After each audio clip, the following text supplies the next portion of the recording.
Улсын хэмжээнд захим залилангийн хэрэг буурахгүй байна.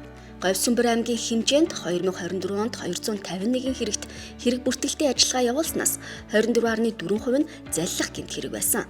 Энэ оны 1-р улирлын байдлаар тус прокурорын газраас хяналт тавьж буй хэрэг бүртгэлтийн 134 хэргийн 30.5% нь залилах гэмт хэрэг байгаа нь өмнөх оны мөн үетэй харьцуулахад 32.2%-аар өсжээ.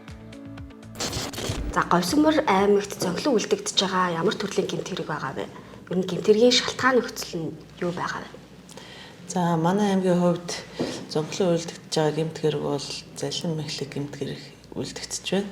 Энэ гэмт хэргийн одоо өсөж байгаа шалтгаан нөхцөлийн авч үзэх юм бол ард иргэд одоо бусдад итгэмтгий байна. За аливаа мэдээллийг одоо шалгаж хяндаггүй.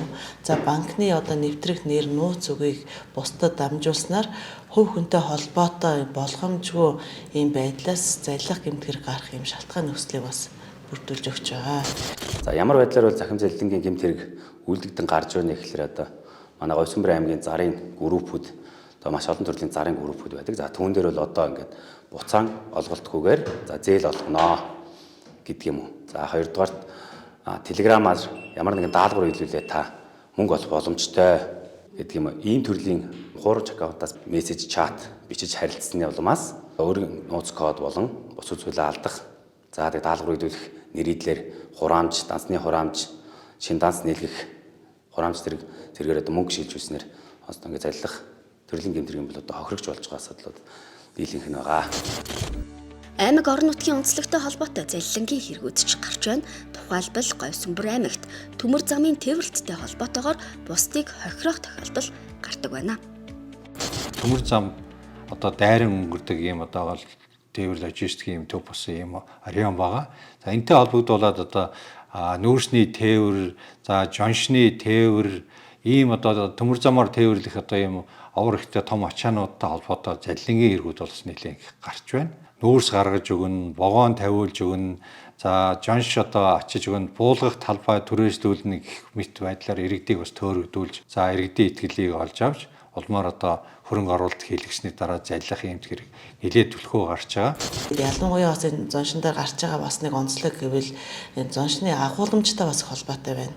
Тэгээ тухайлбал одоо иргэд хооронд 75% агуулмжтай зонш худалдан ингээд хоорондоо ярилцаад зонш авах болохоор нөгөө агуулмж нь хувьдаа хүрдэггүй одоо 40% агуулмжтай ч юм уу ингээд авдсан байна. Тэгээ энэ үднээс бас бусдад хохирол учруулах ийм явдал гарч байгаа. За хүнтэй бас аймгийн прокурорын газраас бас нэлээд анхаарал хандуулж ирж байгаа одоо хэрэг зөрчил гарч байгаа омдол мэдээлэл болгоныг шийдвэрлэж ажиллаж байгаа. За ингэсний хүрээнд бас сүүлийн үед бол бас энэ тээвэр логистиктэй холбоотой хэрэгүүд бас нэлээд багасах юм хандлага гарч байна. Орон нутагт ямар гэмт хэрэг зөрчил түлхүү гарч байна, түүнийг бууруулах, урьдчилан сэргийлэх арга хэмжээг явуулахдаа гэмт хэрэгээс урьдчилан сэргийлэх ажлыг зохицуулах салбар зөвлөлийн төлөвлөгөөнд тусгаж хэрэгжүүлдэг байна. За аймаг орон нутгийн хувьд одоо бид нэр өнгөрсөн жилүүдэд энэ криминологийн судалгаа ялангуяа Говьсүмбэр аймаг дээр ямар хэрэг, ямар цаг хугацаанд, ямар одоо гарагт гэдэг юм уу те юунаас олж одоо гараад байна гэдэг энэ чиглэлээр судалгаа хийлгэж байгаа. Энэ судалгааны үр дүнгээс одоо бидний дараагийн одоо ажлуудад төлөвлөх ийм зүйлүүд бол явагдаж байгаа. Ерөнхийдөө бол за аймаг орон нутгийн хувьд одоо гэмт хэрэгтэй холбоотой болж яг бүхэл одоо аймаг орон нутгад байгаа энэ архи согтууруулахундаа хэрэглэснээс үүдсэн гэмт хэрэгүүд тийм ээ. Хүний одоо бие талдах гэдэг юм уу, амь насадаа аюулгүй учруулах гэдэг юм уу гэсэн ийм одоо хэрэгүүд бас тодорхой хэмжээнд байна. За дээр нь бол одоо энэ зам тээврийн ослын асуудал бас нэлээд ийм байгаа. Тэгээ бид нар бас зам тээврийн энэ чиглэл дээр бүсийн одоо арга хэмжээг зохион байгуулах чиглэл дээр бас ингэж хамтран ажиллаж байгаа.